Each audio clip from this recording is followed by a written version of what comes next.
Pastor நான் செத்தா கூட என்ன விசாரிக்கிறதுக்கு ஆள் இல்ல பாஸ்டர். என்ன சுத்தி எல்லா சொந்தக்காரங்களும் இருக்காங்க பாஸ்டர். நான் ஒரு நல்ல நிகழ்ச்சியான வீட்டுக்கு போகும்போது எல்லாரும் ஒருத்தர் பார்த்து எத்தனை விசாரிக்கிறாங்க, ஆனா என்ன விசாரிக்கவே இல்லையே. ஆனா ஆண்டவர் அந்த அங்கலாய்ப்பை பார்த்துட்டாரு. எனக்கு எந்த சொந்தமுமே இல்லை, நான் ஒரு தனியே ஆளா இருக்கிறேன் அப்படின்ற உங்களுடைய அங்கலாய்ப்பை கர்த்தர் பார்க்கிறார். கர்த்தர் தான் வாக்கு கொடுக்கிறார். இந்த மாதம் நான் உன்னை விசாரிக்கிற மாதம். உன்னை விசாரிக்கிறதற்கு யாருமே இல்லாவிட்டாலும் இந்த மாதம் பரலோக தகப்பனாகிய ஆண்டவராகிய இயேசு கிறிஸ்து உன்னை விசாரிக்கிறார். உங்கள் பிள்ளைகளை விசாரிக்கிறார். உங்களுடைய சூழ்நிலையை விசாரிக்கிறார். இதோ அவர் விசாரிக்கும் போது குறைவுகள் எல்லாம் நிறைவாக்க படுகிறது.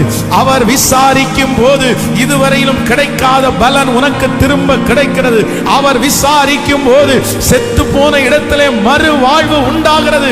அவர் நம்மை விசாரிக்கிறதே